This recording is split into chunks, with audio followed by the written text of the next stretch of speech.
Ezalangoli Kambuya Mafuta, c'est l'onction qui fait la différence. Encore une fois, je vous dis bonjour, bonsoir. Partout où vous êtes en train de nous suivre, c'est votre émission Likambuya Mafuta.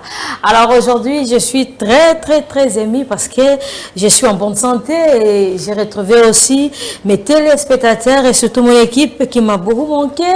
Et aujourd'hui, nous sommes encore avec nos amis du collège de Jésus-Christ. Aujourd'hui, j'espère bien, les jeudis passés, on avait parlé sur les baptêmes du Saint-Esprit, baptême d'eau. Mais aujourd'hui, dans un sujet à ce que nous allons introduire. Mais avant cela, moi 2 minutes pour un biscuit. Il y a émission pour conclure un peu parce que pour conclure, disons, et aux amoulaï, parce que baptême wana sujet c'est trop vaste. Alors tu récupères quand même balé, tout cas quand il y a baptême il y a maï, na baptême molimo. À la prochaine, on va utiliser baptême noa salaki tout. Nous sommes encore. Un jeudi, jeudi analyse, jeudi enseignement. Vous en avez parlé, stylo, papier, ça va vous aider. Ce qui peut Bible, ça, tu as pu bien.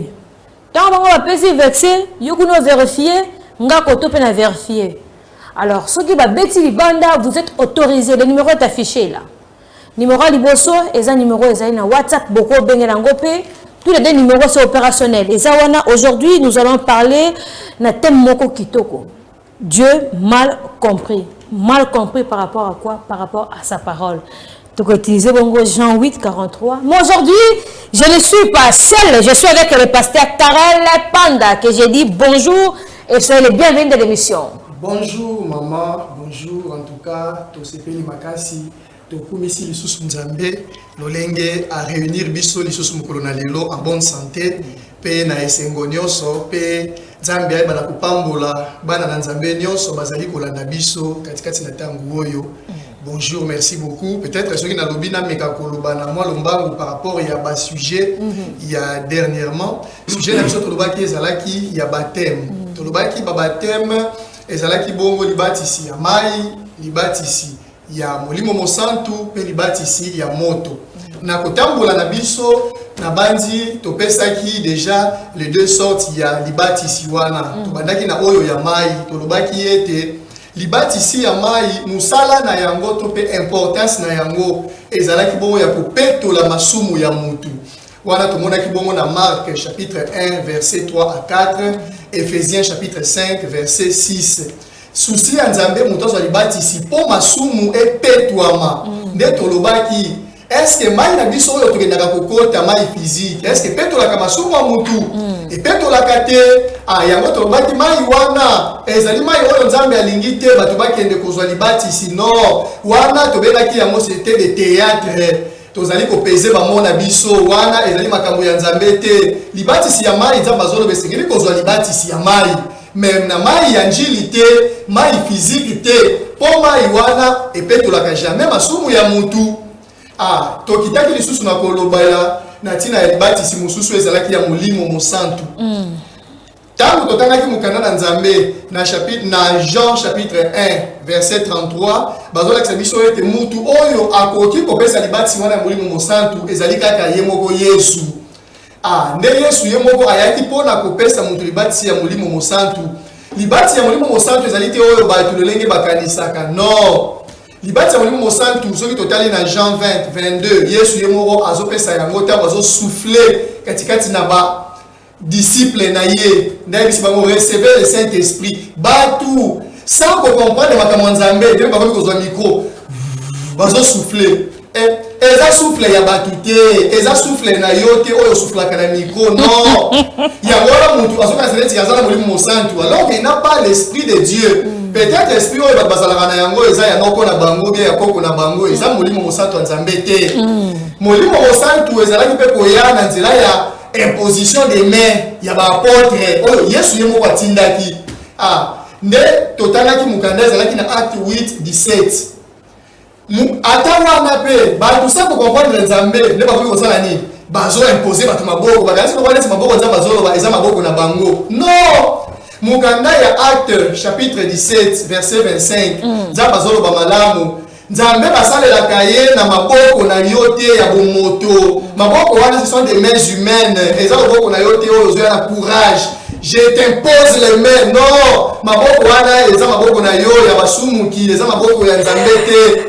Ah, c'est pour dire, attends maboko oyo bazali ko imposer lelo. Bazoka zete bazui molimo mosantu, bazui molimo na Nzambe te. Pamba te tolobaki nini? Important c'est pas si il y a molimo za nini. En tout cas, question wana ezali question moko très importante, très capitale. Tolobaki boye. Tokoyeba mutu oyo azali na molimo na Nzambe. Topesa kina mukanda 1 Corinthiens chapitre 2 verset 9 à 10. Bible zoloba molimo ya Nzambe ezali koya pona kolakisa mutu profondeur ya Nzambe. Tokoyeba bazana molimo ya Nzambe ezate ozokosela biso publicité na za Saint-Esprit. En quoi? Tangu okobanda kubimisa profondeur ya Nzambe na liloba na ye. Mutu wana zana molimo na Nzambe. C'est pour dire tozoyeba mutu azali na Saint-Esprit ezali tangu mutu wana azosala nini? Aza ayebi makambo ya Nzambe nyonso profondeur nyonso ya Nzambe soki okepa ya mosali na Nzambe bo bazoloba non omoni nous connaissons en partie nous prophétisons en partie il n'a pas l'esprit de Dieu ayebi pe Nzambe te azala molimo mosantu Nzambe te. Ah donc pour dire que soki na lobby peut-être n'a compris place wana libatisi ya mai libatisi ya molimo mosantu même libatisi ya moto batu nanu te bazwa libatisi wana oyo zwaki wana ezalaki batemi ya Nzambe te esengeli sikoyo babatisa yo okoma mutu na Nzambe. Merci beaucoup maman. C'est l'action qui fait la différence. Wana nde sika wapi tochebongo motono tolitono na sujet wana ya biso tokozongela yango même à la prochaine occasion. Aujourd'hui tozolobela bongo na thème moko Dieu mal compris. Nous sommes en direct, je vous rappelle, le numéro est affiché, appelez, mais Pasteur Karel Azaye mon côté. Aujourd'hui, nous avons aussi la présence de notre pasteur Jonathan Matondo, que je dis bonjour et soyez les bienvenus. Oui, merci beaucoup maman Patricia. Tokose na Nzambe kaka lokola basai na Nzambe apambola bandeko nyonso bazwami bazolo na biso na tango oyo na bisika nyonso oyo bango bazali. Tokose na Nzambe apesa bango miso ya komona apesa bango matoi ya koyoka. Pamba te Bible yango mokezo loba bozana matoi me bokoyoka te. Bozana miso me bokomona te. Prière nanga lelo ezali Nzambe apesa moko oyo azola na biso litoi pona koyoka o ezali voix ya Nzambe. Nzambe pe apesa bango miso ya komona o ezali nzela ya vérité. Merci beaucoup maman. Merci beaucoup pasteur Jonathan Matondo. Alors je dis bonjour et soyez les bienvenus pasteur Steve Kassongo. Bonjour maman Nangai Patricia na sepeli komona yo encore une fois. Merci papa. Vraiment na c'est na pesi merci mingi la Perfect Télévision na mosala oyo azui pona kotia lumière na kati ya mutu na ba téléspectateurs bana biso oyo bazali fidèle vraiment na pesi bino merci yango wana lelo toye poto solo la lisusu. Toujours sur la sujet la vision les amis Dieu mal compris par rapport à quoi papa Steve ce qui ko exposer les biso avant bongo to côté na vif ya émission na biso. Oui, ce qui lelo tolobeli sujet ya Dieu mal compris ezali kotala mosala patriarche ngoyi asali na kati ya Perfect Télévision. Kokoma akomi na Perfect Télévision kokoma na ye epesi mbutu ezali lokola ba terroriste moko bazala quelque part antiterroriste aye bato bapanzani. Cela veut dire que mokili ndenge fandaki autour de certaines conventions dit mes ambons ma yezama physique mais ezalaki lobanzambe te. C'est ainsi que kokoma ya patriarche epesi sikoyo makamususu mais likambo wana patriarche asali ezali pona kokokisa liloba ya Nzambe parce que liloba Nzambe ezoloba liloba Nzambe ebimaka te pe ezongisaki yasala musala. Soki totangi na Luc chapitre 12 verset 51 okomona que réellement ezali liloba Nzambe ezokokisama. Luc 12 51. Oui. Pensez-vous que je sois venu apporter la paix sur la terre? Non. Non, vous dis-je, mais la division. Ah, quand il y a patriarche, et puis c'est division. Et puis c'est division dans le bateau. Dès au moment où à lobby, quelques jours après, bon money, bah terroriste, vous tous comme non. Wana ezandenge wana te. Dès elo kolelo etindi biso tolo belabino que Zambé azali mal compris, bazo comprendre été. Les londe tokoyeba nani a comprendre kan Zambé te pe azo comprendre été ndenge nini. Ah, yangonde Zambé yemo azo mituna. Dans Jean chapitre 8 verset 43. Zambé azo mituna. Jean chapitre 8 verset 43. Oui. Pourquoi ne comprenez-vous pas mon langage? Vraiment. Parce que vous ne pouvez écouter ma parole. Bato bamititi tolo ke biso toza basali ya Nzambe tozoloba et pourtant bazo comprendre le langage en Nzambe te. Bazo comprendre le côté bazoloba. Ndeko komona ba ebele papa ta biso 1 Timothée 1 verset 7. 1 Timothée chapitre 1 verset 7. Oui. 7. Oui. Ils veulent être docteurs de la loi. Oui. Et ils ne comprennent ni ce qu'ils disent, ni ce qu'ils affirment. Mais ils ne comprennent pas ce qu'ils disent, même ce qu'ils font. Ils ne comprennent rien. Il y a Zambazo Mituna. Est-ce que beaucoup qui koyoka globalangai, beaucoup qui koyoka globalangai, c'est pour dire que Zamba Lobaka. Mais Batouana, pour eux, Zamba Lobaka te. Zamba Azali Kekou, il faut se connaître le Sabine. Bazo Malobaka Bango, Bati la Miloko Zambé. Et pourtant, Zamba Lobaka. Est-ce que Zamba Lobaka? Alobaka Nalolenge Nini. Oui, Zamba Lobaka, papa, Kota Yabiso, Job 33, verset 14. Job chapitre 33 verset 14.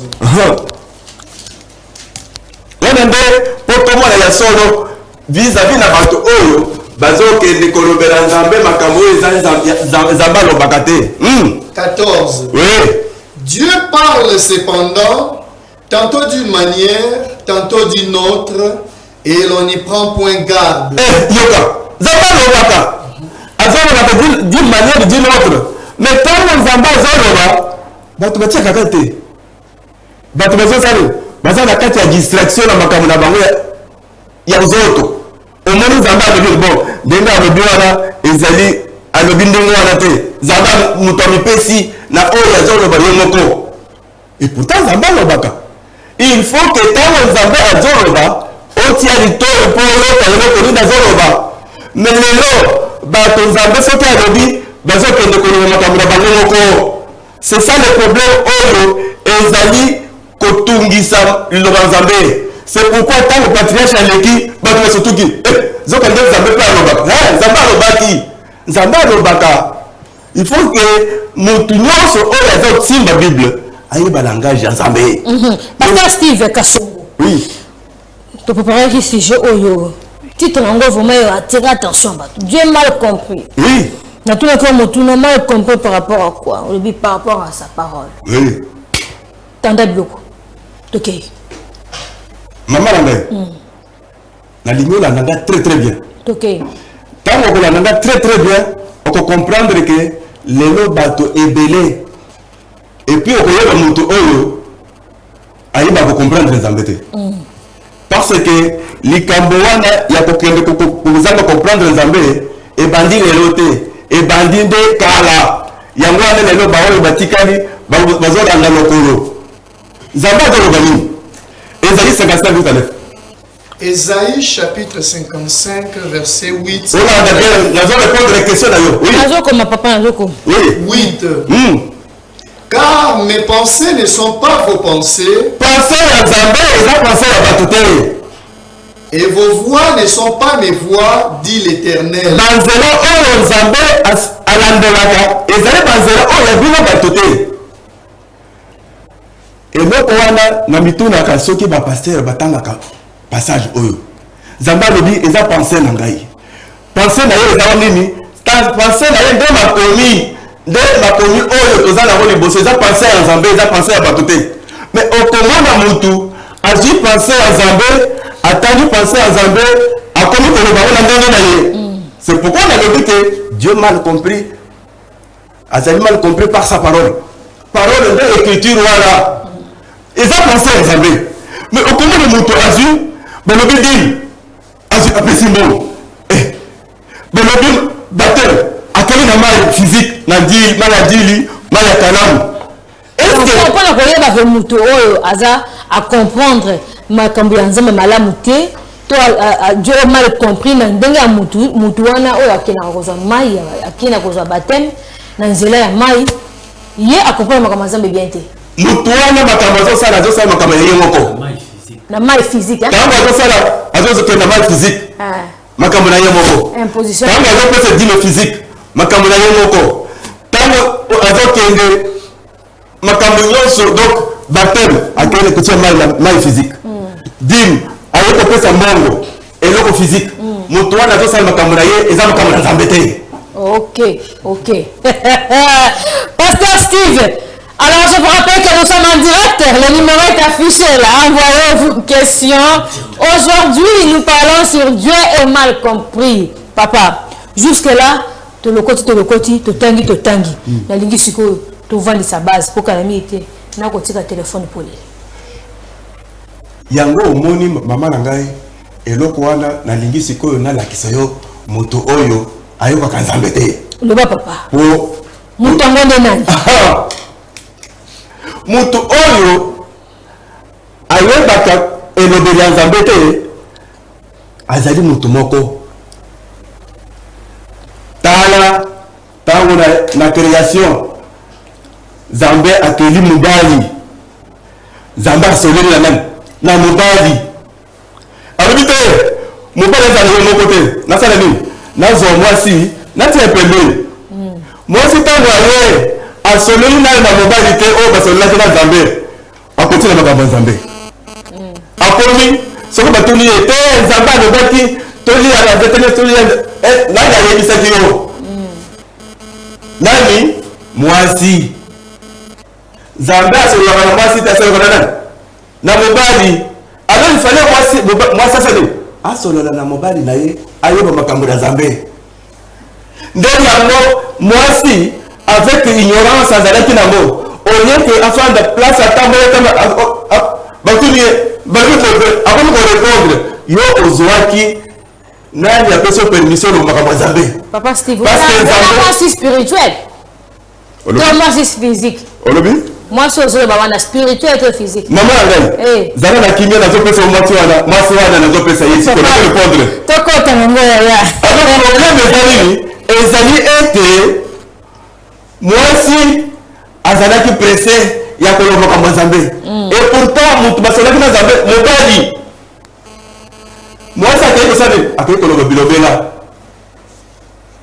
Yango bilobela lobe abebisi makambo nyonso mwasi aza nani? Romains chapitre 1 verset 25. Romains chapitre 1 verset 25. Oui. 25. Eux qui ont changé la vérité de Dieu en mensonge, et qui ont adoré et servi la créature au lieu du Créateur. Maman a dit là très bien. Romains chapitre 1 verset 25. Eux qui ont changé la vérité de Dieu. Qui ont adoré et servi la créature au lieu du Créateur, qui est béni éternellement. Amen.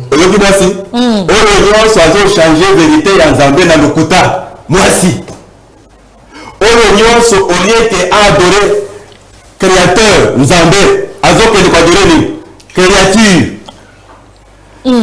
nde mwasi. Ok. Mutu nyonso oyo azo atangi makomi akomi kokuta biso lokuta mwasi.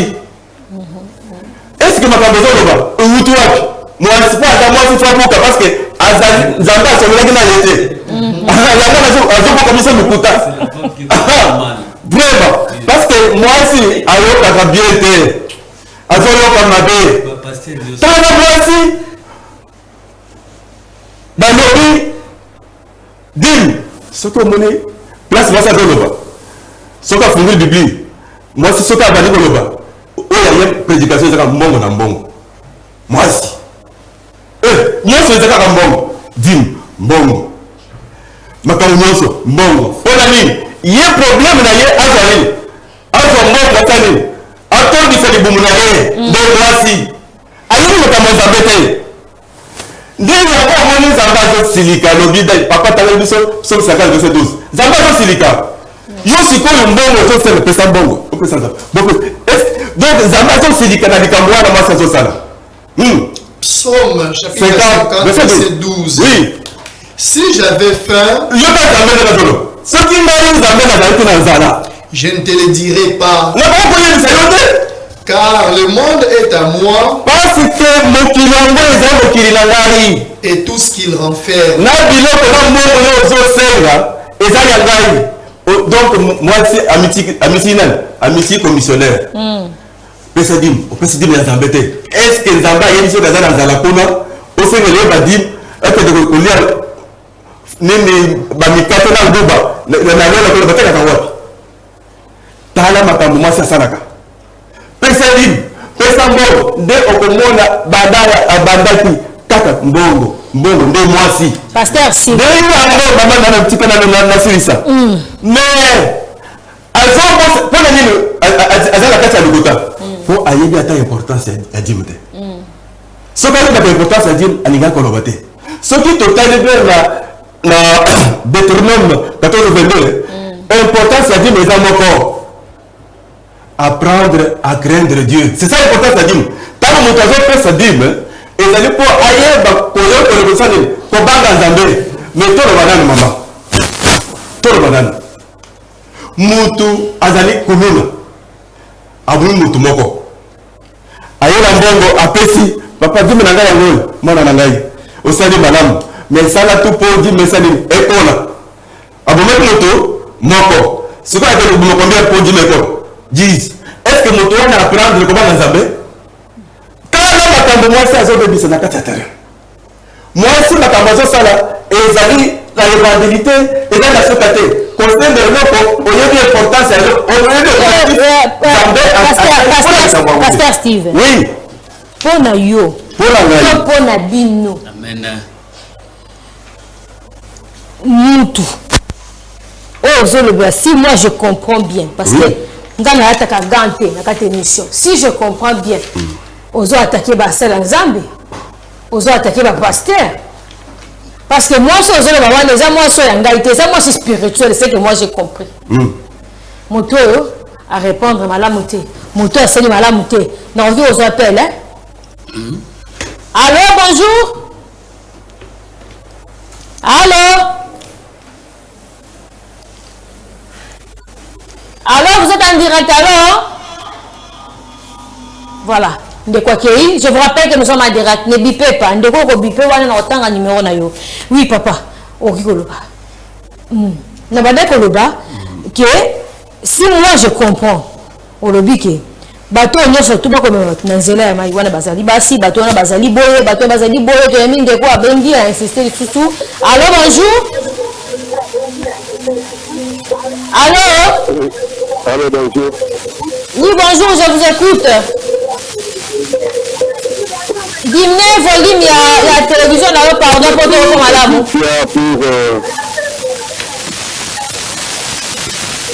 Merci, Patricia, pour l'intervention.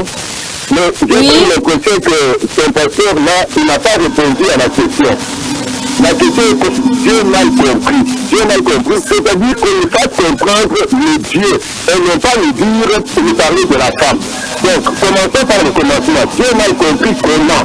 Voilà ce que je voudrais répondre. C'est à cette question-là que je voudrais répondre et par après commencer maintenant à nous donner une justification. Merci. Merci beaucoup, papa. Merci.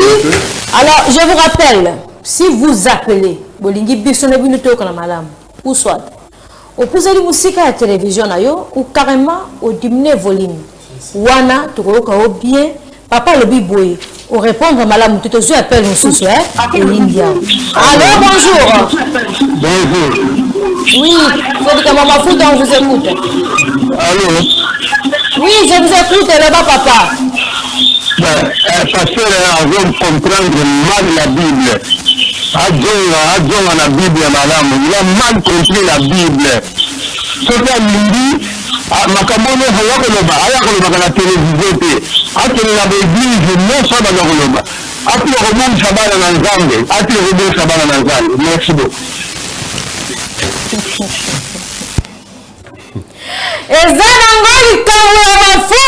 C'est l'onction qui fait la différence. C'est un jeudi, et ça analyse, hein? Et ça jeudi enseignement. J'avais dit ceci. Muto moni ki bandeko bazo na plateau makomba koloba. Ba pasteur na biso basaliawa au CP na ngote. Ouye.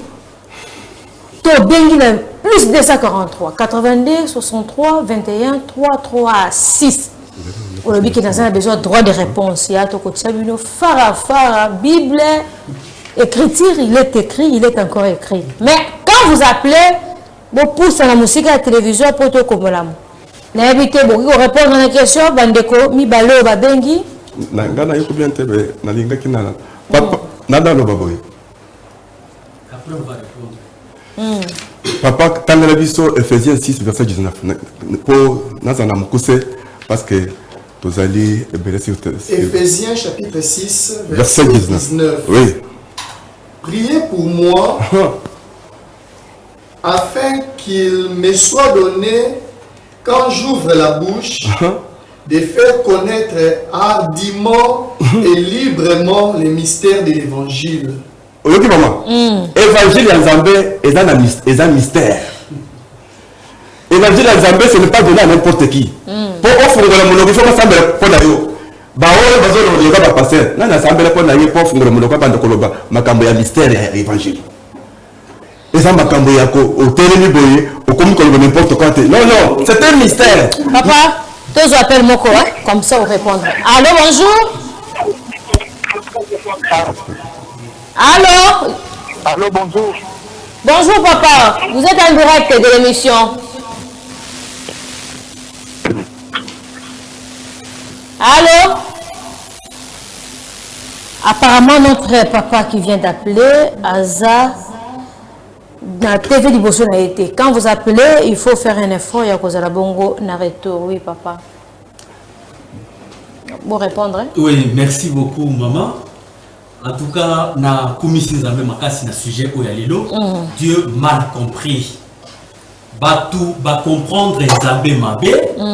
Pe papa asuli biso, batu ba comprendre Nzambe mabe wapi. Eza na cours ya géographie te, eza na cours ya histoire te, eza na cours ya biologie te.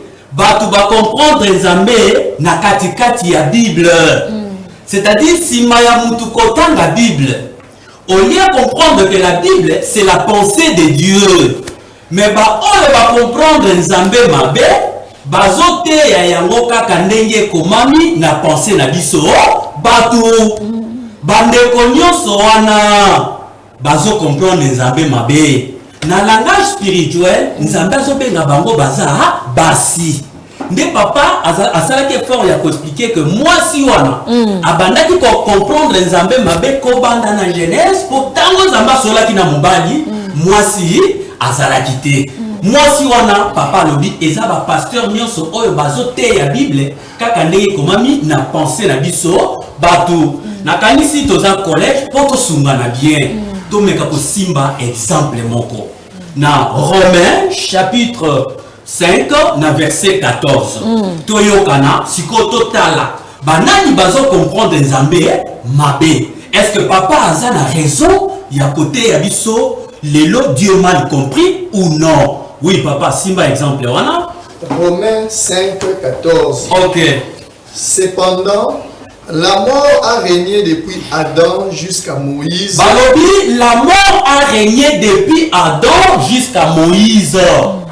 Soko kutani na pasteur oyo a comprendre Nzambe mabe akolakisa yo boye depuis la Genèse tango Adam na Ève basumokaki liwa ekotaki Et maintenant, on va comprendre les Zambé Mabé. Si on tourne dans Batunyo, on peut dire que c'est biso. Liwa o ekotaki na nzela ya dana F, c'est quel liwa? Ba pasteur o va comprendre les Zambé Mabé. Ba koye biso que c'est la mort physique. Biso na collège, ndenge tozo comprendre les Zambé malamu. Cette mort, ce n'est pas la mort physique. Et ça, oyo, batu bazo kufa lilote. Ce qui va dire que non, kufa oyo ekotaki na nzela ya dana F. Et ça, kufa oyo, batu bazo kufa pe bazo kunda bango lelo na kinkole na basimetière nyoso toyebi. Pasteur wana a comprenant Zambé Mabé, yende aboma batu. Papa, si ça mukanda toyo kana très bien. Bandeko oyo bazo benga, en tout cas la kosenga na bango, basunga biso to comprendre la partie ya mukanda oyo. Liwo oyo kotaka na nzela ya dana F, c'est quelle sorte de la mort? Est-ce que c'est la mort physique ou ce n'est pas la mort physique?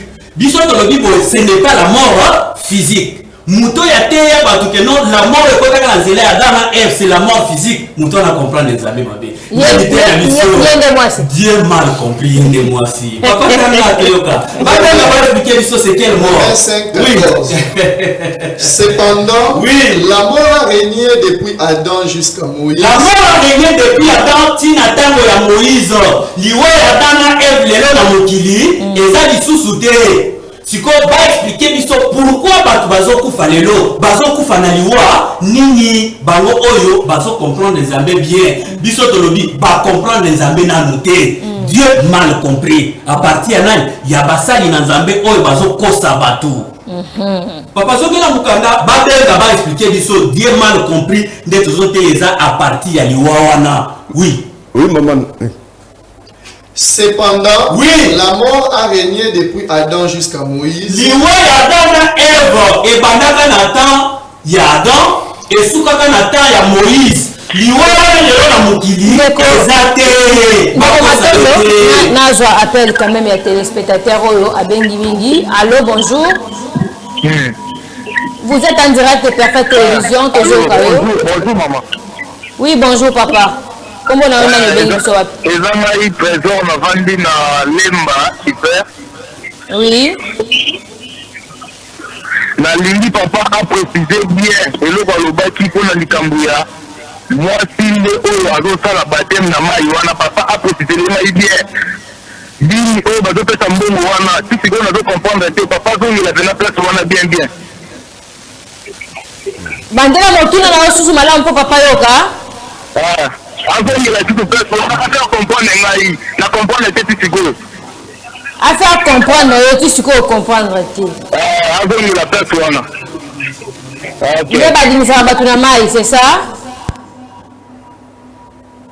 Ok, nakosenga bino boyi toyoka na malamu ntango bokobenga boevite kozala pembeni ya télévision ezosala bainterférence ekosalaki toyoka bino malamu mingi te toyosala baretour kote oyo ndeko alobi boye jusque là nani acomprendre mpenza malamu te papa ndimona bien vandisa po bapele mosusu na mina yamba ekomema biso temps vandisa parce que jusque là base en pensa aujourd'hui on a évité des exhortations tout les enseignements Dieu mal compris. Ok papa. Oui, merci maman pour ma question avant de konabiso. Na kanisi toza awa pour na ko étaler vérité en Zambé. Oui. Papa alobi Dieu est mal compris. Na banani na bato bazo tanga Bible bazo sa la mondenge et komami. Par rapport à dim papa alobi boye. Dim ba pesa ka yango na maboko ya batu boyete. Dim ezambongo te. Soki bateya ke no dim ezambongo ba passion wana ba compétence Zambé mabe baza basi ba y penser en Zambé te. Ndeko meka kotanga mukanda oyo na Acte chapitre 17 verset 25. Papa kosunga biso rapidement pour te répondre na ba question ya ndeko. Wana eza poto sunga yo na likambo oyo etali dimo. Ba pesa ka dim na maboko ya batu physique boete ba memaka ngo bongo te. Ndeloko papa zoloba. Soki bo mema dim na maboko physique bo comprendre Nzambe mabe. Oui, tanga papa. Acte 17 25. Oui. Il n'est point servi par des mains humaines. Bandana 24 papa. 24. Oui. Le Dieu qui a fait le monde et tout ce qui s'y trouve Ok. Étant le Seigneur du ciel et de la terre, Oui. n'habite point dans des temples faits des mains d'hommes. Nzambe azalaka na église oyo etongami na maboko ya bato te. Bato bakenda kopesa dimi na bandako physique na baéglise oyo eza physique bacomprendre nzambe mabe. Nde papa azosunga biso na bongo to comprendre banani bazocomprendre nzambe mabe. Oui. 25. Il n'est point servi par des mains humaines. Dieu n'est pas servi par des mains humaines. Ce qui va dire c'est que Bible bamemaka yango na maboko physique. Yoka Bible ndenge ezopesa biso correctif. Nzambe azwaka eloko moto asimi na maboko boye te. Nani opesa dime te. Bato wana bakomprena nzambe mabe yango mpe bateyi yo mabe. Oui, continue papa. Comme s'il avait besoin de quoi que ce soit. Oui. Lui qui donne à tous. Comme s'il a besoin de quoi que ce soit. Papa c'est sur le mukanda Psaume 50 ans. Nzambe akosenga nini epa na yo. Baba misaka yo pamba. Nzambe aza na posa ya mbongo na yo te. Oui, continuez. Comme s'il avait besoin de quoi que ce soit. Ok. Lui qui donne à tous la vie, Oui. la respiration et toutes choses. Merci beaucoup. Wana eza mpona kosunga papa na ntina oyo etali dima. Papa atunaki mpe mpo na bateme. Papa Steve azalaki clair. Alobi boye. Soki bazwa yo bamema yo na mai physique babindisi yo mpe babengi yango eza bateme. Paster alobi bacomprendre nzambe mabe. Pourquoi toke na psaume tanga na mokanda ya psaume 114 papa vérifie esika ozali na ndaku. Psaume 114 à partir du verset 1 à 3. Psaume chapitre 114, verset 1 à 3. Oui. Quand Israël sortit d'Égypte, Oui, oui. quand la maison de Jacob s'éloigna d'un peuple barbare, Oui, oui. Juda devint son sanctuaire, Oui. Israël fut son domaine. Ok. La mer les vit et s'enfuit. Bible la mer les vit et balé et monaka. Maïo, nzambe azoloba na Bible et monaka. Yango pasteur si balobi. Baoyo bamema bango na mai physique bacomprendre nzambe mabe pourquoi mai ya nzambe eza na miso emonaka mai ya nzambe eza na makolo etambolaka. Merci beaucoup. Merci beaucoup. Bien mal compris. Ndeko Jonathan Matondo to comprendre malamu sikoyo. Papa Steve, pasteur Steve alobi si moi j'ai vite compris le ezaki lokola jour moko oyo papa Steve alingaki a ramassé basujet nyonso surtout oyo tosololaki na mwa mobimba asangisi to récupérer par rapport ya dîme par rapport ya baptême par rapport ya boye par rapport à boye alors bino nyonso surtout oyo boleka boye donc c'est ça que pasteur Steve alingaka expliquer que Dieu est mal compris par rapport à yo mutu selon ndenge bandeko ya collège ngana journaliste ngaite selon ndenge bandeko ya collège de Jésus-Christ Ndenge Bible. Ok. Voilà. Alors, ce qui est basé quand on dit sur la tête c'est maille physique. Oui, c'est la mission. Oh, la mission dans ma coloté, c'est-à-dire il y a na perdement. Ce qui va tuer ma boque pas pasteur na yo. Bande ko collège balobi ozali na perdement. Donc si on a comme tuna. Motuna na ko tuna, moi na défendre bien exacté par pasteur. Ce qu'on n'enga bino chaka biso ma boque, soyez rempli du Saint-Esprit. Bande ko batuni. Na la possible autorisation à cause ma boque na bino ya ko tchali kola bato. Ce qui vont monier balobi ça ma be ah émission chaque jeudi tozali na 16h. Bobengi bokoya bokuta bon na bango papa. Continuez à se poser. Oui, nalingi nazongela question ya tata wana parce que fallait na bakisa eloko pasteur alobi. Oui, je vous en prie. Papa wana zaki na souci à comprendre si le baptême d'eau. Oui. Problème ya papa wana il faut comprendre eza eloko moko. Baptême d'eau eza pona likambo nini. Ephésiens 5 verset 26. Ephésiens chapitre 5 verset 26. Parce qu'il faut tous avoir référence na pensée en Zambé. Si quoi le point était, bah tu vas comprendre les animes. Bah ouais, bah ça là-bas. Est-ce que bah ça la selon penser la bango ou bien penser en Zambé? Oui. 26. Oui. Afin de la sanctifier par la parole. Oui. Après l'avoir purifié des baptêmes d'eau. Et l'autre ça la baptême d'eau. Et rendre mon tout pur. Est-ce que bâtonnion, surtout là, nous bâtonnions sur le baptême tileno? Est-ce que vous avez pur? Ça veut dire que mon toit est sur la masse moteur. Est-ce que vous avez pur? Ah, il y a un moment aussi, à ce que nous sommes sans comprendre que non, oyo nazosala eza ya nzambe te mwasi azozwa moto azokende kotia mai ya ndili très sale et pourtant souci ya nzambe eza moto alifa azala pure eza na nzoto ou bien na kati.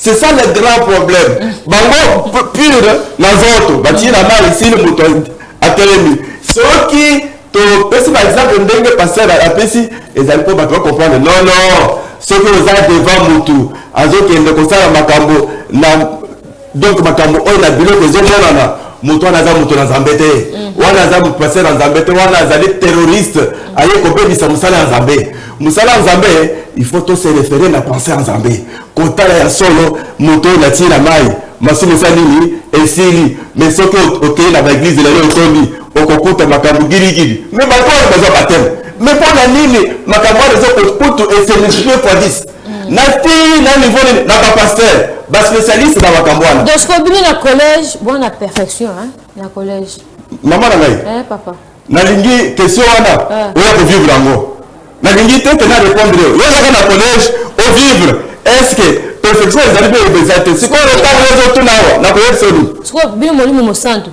eutaka pa nzambe patrice atiaki maboko te mama ezali boye makambo nyonso tozoloba awa ezali mpo yo ndenge ozoyoka oza moto na nzambe otanga bible te oza na connaissance ya bible te mais un jour il faut oyana na collège otuna makambo oyo nayokaki bapase bazoloba na oyo nazovivre eza ndenge nini mais sikoyo kuna na kati ya collège oyoki komba collège wana il faut basala nini 2 Timothée 3, 16. 2 Timothée chapitre 3 verset 16. 16. Oui. Toute écriture est inspirée de Dieu et utile pour enseigner, pour convaincre, pour corriger, pour instruire dans la justice. Bande konangai baswa disant passer bazotona tonawa eloko oyo nanu basali te eza yango wana. Baswa disant pasteur. Mais nanu basolo na nzambe te akomba sendini. Naza envoyé. Envoyé. Nzambe na tindara. Di tangela na Deutéronome 4 verset 12. Deutéronome 4 12. Oui. Exode 4 verset 12. Exode 4 12. 12. Va donc, je serai avec ta bouche. Oui.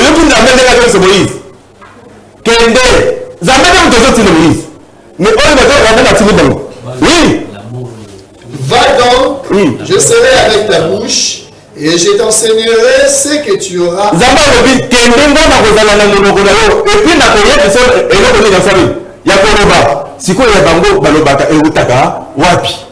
Il faut savoir azwa maloba na yasani atia la monoko mutu po aloba biso nele to sa tozolo baboye e uti e pa na yo yango tozolo ba yango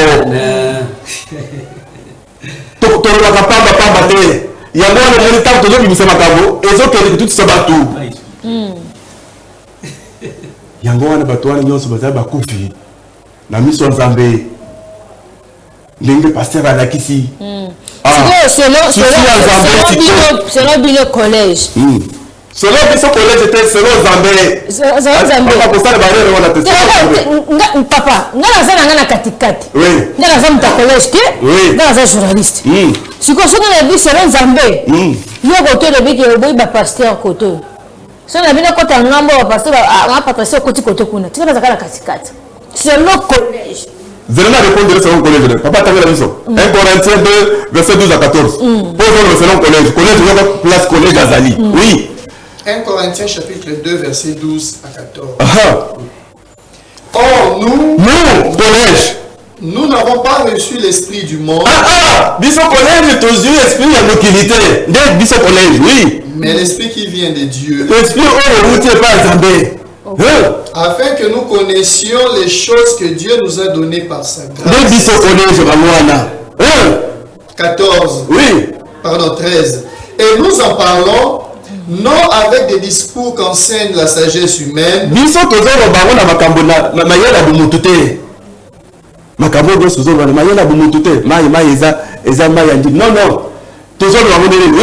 Mais avec ceux qu'enseigne l'esprit, employant un langage spirituel pour les choses spirituelles. Alors bonjour.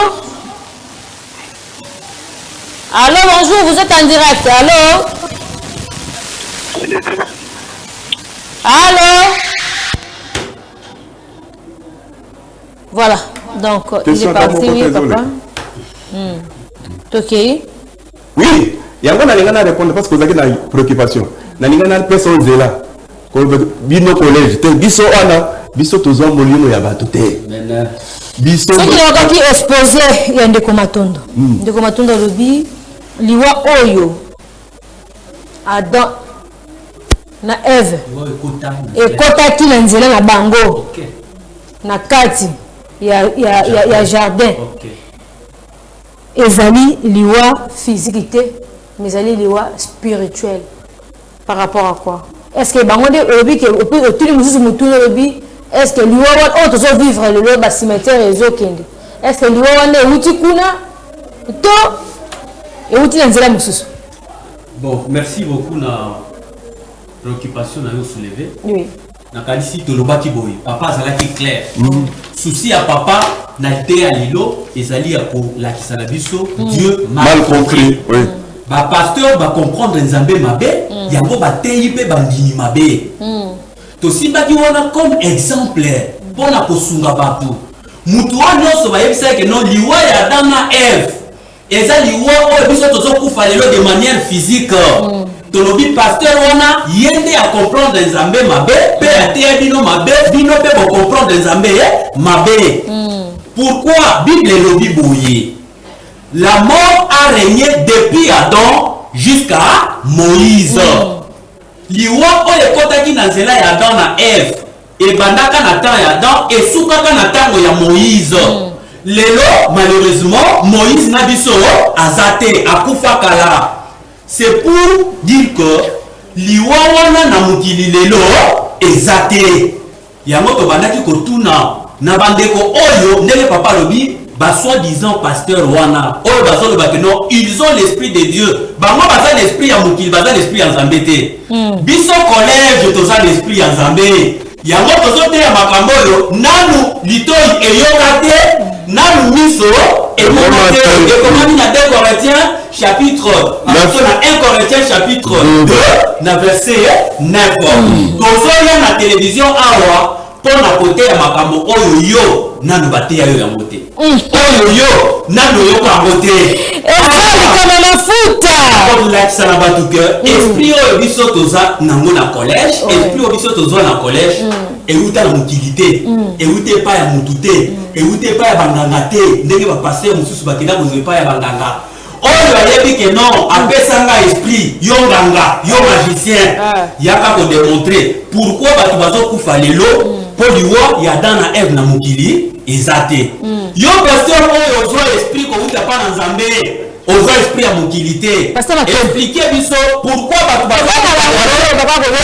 maman baya na ebisi yo toza na esprit euta pa na nzambe euta pa na mokili te ça fait combien d'années oyo yebaka que non la mort oyo batu bazokufa lelo euta na Adam na Eve est-ce que nakosi batu nyonso bayebi ezalaka bongo esprit oyo baza nango eza ya nzambe te bakomprena nzambe mabe bateya bango mabe yango papa ye kosunga biso lelo tolakisa bato batu nde batangi nzambe mabe mpe bakomprendre ye mabe a partir ya nini a partir ya liloba na ye zela message Ndeko Jonathan Matondo mon réalisateur Pierre Lungela okolukela biso Ndeko Avatar parce qu'il y a une connaissance il faut répondre motuna oyo bandeko Jonathan balobi ba ko expliquer biso waliwa wana bato bazokufa lelo pona pourquoi bato bazokufa lelo la mort là n'existe plus et soukaka na temps nani ya Moïse lelo tuni lelo bato bazokufa pona nini liwa wana euti wapi po liwa ya nzambe oyo ekotaka na nzela ya Adam na Eve na mokili lelo eza te babenga ba expliquer biso pourquoi bato bazokufa po liwa wana na mokili eza te. Voilà, donc lentement, tu mais jusque là, depuis ton bandit, tu peux aussi adresse, il y a bulletin à collège, l'autre fois, on a pensé qu'il y a adresse, mais aujourd'hui encore, il faut toujours appeler. Et surtout, le numéro qui est affiché là, il y a un numéro, il y a bureau, il y a collège. Donc, ce qui peut-être, dans l'émission, on comprenait que Madame Mouteto, on comprenait que l'émission, il y a des cas qui ont un numéro, on a R, Nyon surtout, basa disponible. On propose tout dans la et Sengeli, mais la ligne de nos adresses, Nyon surtout. Est-ce qu'il y a les alliés, est-ce qu'il y a l'église des alliés, puis le programme Nyon surtout, Ndeko Karel. Oui, merci beaucoup. Aux Angate pour rappeler l'adresse de la biche, pour donner Nyon sur adresse. Aux alliés, bon, on a paroisse, il y a les Bosso, les alliés, na Funa, avenue Funa, numéro 11, 49, c'est ça, numéro 49, juste référence croisement Bokassa, Funa, na commune ya Kinshasa. Adresse Yami Balé, Ezali Bongo, na 3e rue des Bonhommes, numéro 125, référence Tokyo Kitika Kanama Crevette, 3e rue au Komiwana, P na ba paroisse Mususu, Tozali Bongo na Monga Fula, Mususu pe ezali bongo na Matete na Kwenge, pe Mususu ezali na Kimbanseke na Bel Air. Ba numéro kaka ndenge ezali affiché wana 090 70 52 840. Pe yami balé 081 16 46 000. Soki bobengi biso bokozwa biso tozali wana disponible air nyonso tango nyonso bokobenga tukukutana pona kosolola. Tous avons déjà numéro comme Malobano et Asuka pour conclure comme ça na conclure photo. Ok, merci beaucoup maman. Na kumisi nzambe pona mukolo na lelo. Lelo ezali bongo jeudi enseignement. Toyebi na kozwa penza o ezali ya mutu ya kuuta na mosali na nzambe pasteur Steve. Et loko sengeli to kanga ezali boye. Kaka ndenge balobi. Nzambe azalaka mal compris. Nzambe aza mal compris na nini na katikati ya liloba na ye. Vous comprenez maman? Oh, liloba ya Nzambe se trouve dans cette Bible. Na katikati ya Biblia oyo. C'est-à-dire, tangu nyonso mutu azotanga, au lieu à comprendre lenge Nzambe alingi, yazo comprendre selon ye. Yango wana mukanda ya liboso bapesa ki eza très important. Jean 8 43. Yesu azoloba boye. Pourquoi ne comprenez-vous pas mon langage? Problème il y a Yesu azalaki nango katikati na mukili azalaki ni. Puisque votre bazalaki ko comprendre Yesu te.